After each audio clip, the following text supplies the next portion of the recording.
nekk ay ndaw nekk ay cadre politique yàlla baaxee ñu ak Sëñ Tuubaa ñu dénk ñu Mbàkke ñu yilif dëkk bi am fi ay projet yu bat sëkk projet yu am solo ci 2 ans yi mën naa ne ren Gallo Ba am na bilan ci Mbàkke ñu naal fi ay naal yu am solo loolu nag dama bëgg mu yokk dama bëgg mu gën a yaatu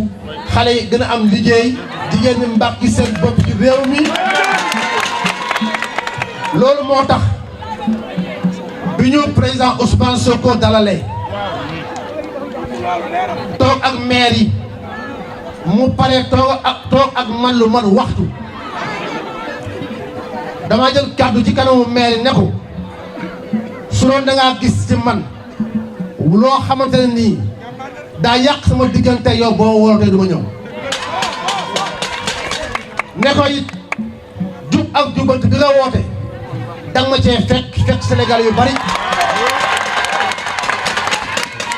loolu nag dañ lay sant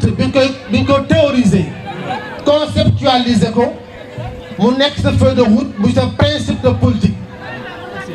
mu jël kàddu daal ne Gallo mi sama xarit la sama wëlëre la sama nit la nekk na ci pouvoir ma nekk ci opposition bu metti ak seen régime mësul wax ci man lu bon mësuma xas waaye doon na ma sànni ci ay xeeti politique ma ne ko loolu mënul ñàkk loolu la seede ñëpp toog bi ñu wéetee dama ne ko man benn yite laa am aw ma ñaar te amul kenn ku mën taxaw ci réew mi ne Gallo Ba ñëw na ci man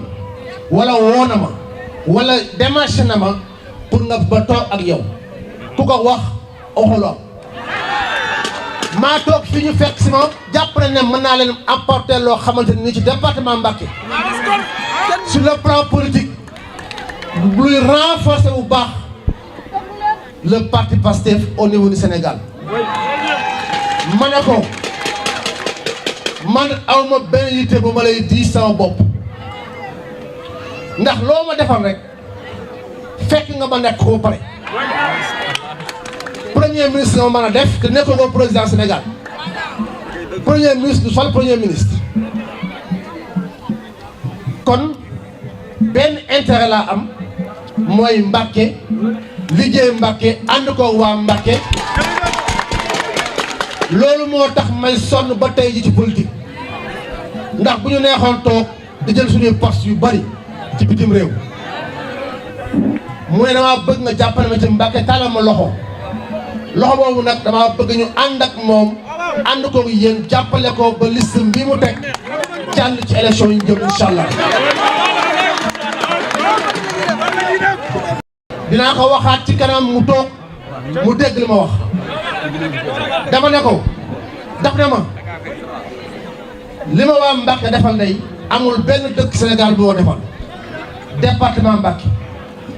te am naa yéene fay waa Mbacké am naa yéene taxaw waa Mbacké ma ne ko nag lépp loo defal Mbacké ñun xeeb nañu ko ndax département Mbacké mooy département bi ëpp solo ci réew mi mën naa ne ci wàllu mbooloo waaye tamit dëkk bi ëmb Touba sur le plan géostratégique pour man c'est la commune la plus importante du Sénégal qui mérite une attention particulière sur le plan politique et sur le plan de la mise en œuvre des politiques publiques mu ne ma kat loolu mooy sama yéene ci Mbacké kon nag li nga xamante ne mooy li am solo mooy dëkk bii ku ko téye jaar fa nga war a jaar am taxawaay bi nga war a am taxaw ci réew mi képp ku ñëw ci réew mi dina wax ak yow te man képp ku wax ak man mosuma toog ak président Macky Sall wax sama waxu bopp mosuma toog également ak président Ousmane Sonko mii wax ko samay waxu bopp li ma fi lim lépp sànq ci wàllu projet ci wàllu xëyu ndaw ñi loolu lépp état moo ma tegoon loxo ba ma man ko état boobu nag boo nekkee maire Mbacké nga sàggan bañ teg la loxo nga beenu ëllëg sa dëkk lu mu mënti mel yow yaa responsable ndax li fi jaar am na lu fi jaaroon de du ma ci sori maire nekk na fi ñu woo ko mu amum taxawee dëkk bi dawul fenn pendant 7 ans loolu mooy dëkk man nag li ma commencé ci Mbacké ci 2 ans et demi yii damaa fas yéene mu gën a yokk boobu ëllëgee buñ taxawaatee fii kat di la yàdd waa Mbacké sunu seen baat du sax campagne ndax sunu bilan kon loolu moo taxoon ma ne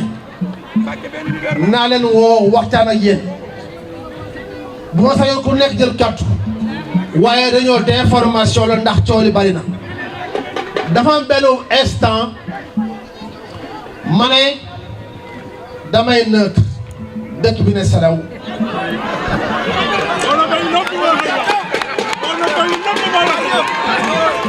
Thank you.